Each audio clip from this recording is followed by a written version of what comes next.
Shalom. My name is Rick Arndt, and I'm the craftsman behind His Word in Wood.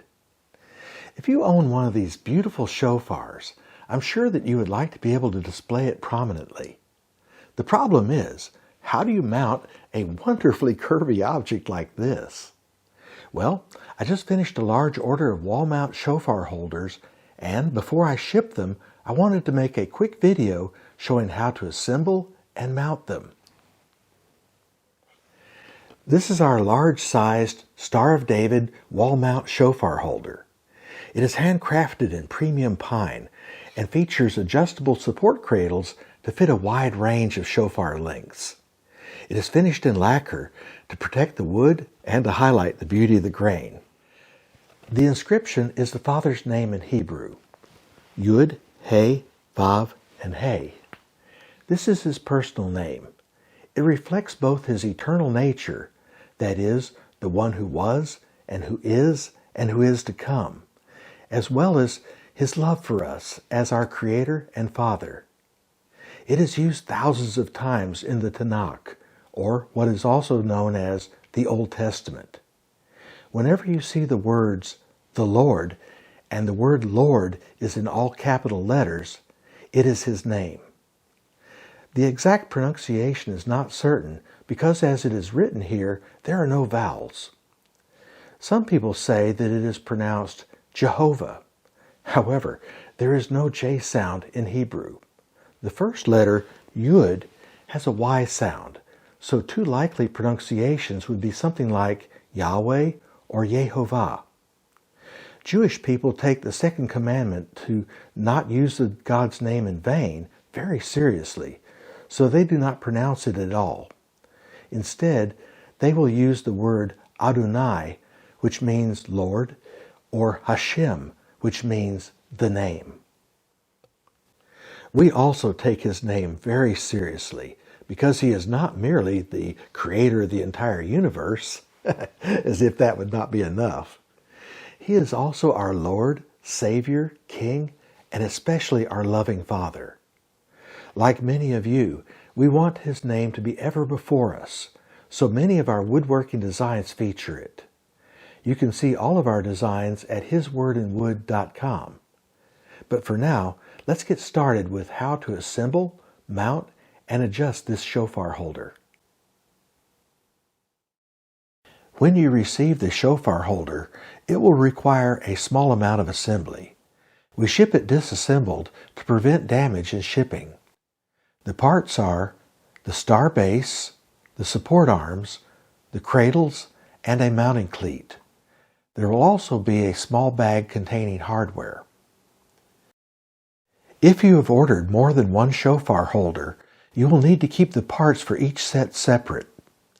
Although I strive to make the parts identical, the strong grain patterns of the wood make operations such as drilling a bit imprecise. Therefore, each piece is marked with a number of small dimples in hidden locations. In this case, all of the parts have 5 dimples, showing that they are a matching set. The left and right cradles and support arms are also marked with 1 or 2 dimples to make it easy to match them. Start by aligning the single dimple on the support arm with the single dimple on the cradle. Slip the screw into the countersunk hole and thread it into the embedded nut in the cradle. Tighten it gently, only fingertip tight. If the notch is snug, it helps to jiggle the arm a little while you're tightening the screw to ensure that the arm is fully seated in the cradle's notch. Now align the double dimples on the remaining cradle and support arm and tighten them gently. It is important to note that pine is a relatively soft wood. Doing your assembly work on a soft surface will eliminate any risk of marring the surface of the wood.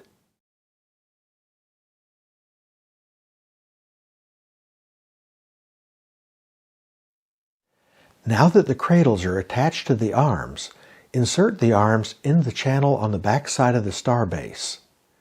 Notice that the notches on the cradles are offset. That allows the cradles to be at the same level. If the cradles are not at the same level, simply swap which arm is on top in the channel.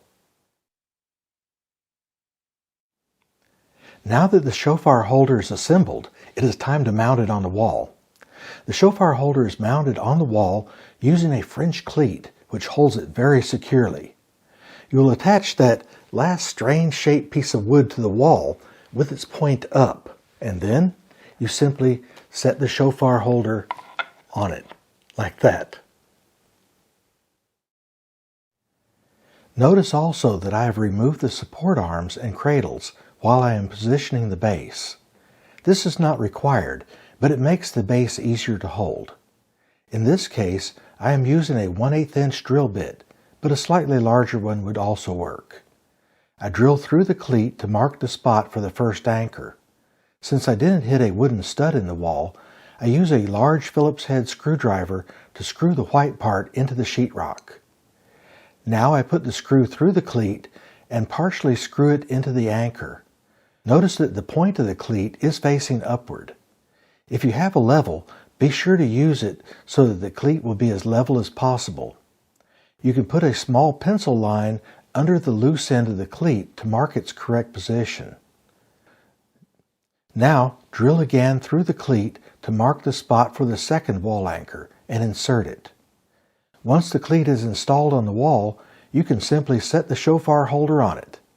Make sure that the two halves of the cleat are fully engaged and you are done. I have provided a pair of easy anchor fasteners to attach the mounting cleat to the wall. If you happen to hit a wooden stud in the wall, then you can simply use the screw for that side.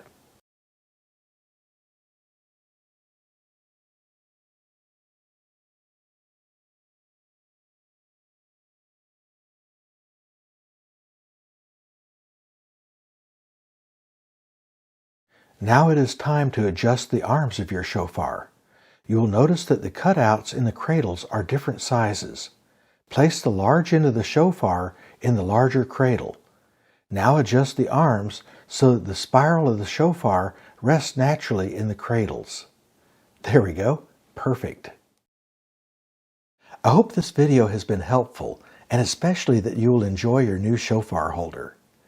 If you need any additional assistance, please feel free to contact me. Before we part, I would also like to offer you a special resource. A few years ago, the Lord placed on my heart a desire to distill much of what He has taught me during the 45 years since He called me to Himself. Much to my surprise, I discovered that I was actually writing a 15-part Bible study, which is now known as Understanding the Foundations. I believe that you will find it to be the most challenging and encouraging Bible study you have ever read. It is very easy to read and understand, and yet it dives deeply into many scriptures that you have probably never heard preached. Through this study, you will see the supposed contradictions and errors in the Bible are simply misinterpretations caused by trying to force the scriptures to conform to man-made doctrines. You will begin to see how the entire Bible, from Genesis to Revelation, is an incredible, continuous story of God's love and plan of redemption for mankind. This fully illustrated book is available as a free PDF download simply by requesting it at rick_arndt@yahoo.com. Last year, I recorded the entire book in a series of YouTube videos. You can find them on YouTube by searching for Understanding the Foundations and Bible Study. I will also give a link to the series in the description below. I encourage you to start with a short preface so you will understand where I'm coming from. Then go through the first 4 chapters in order since they build upon each other. I am certain that you will be both strengthened and encouraged by this series. So, with that, let's close with the Aaronic blessing.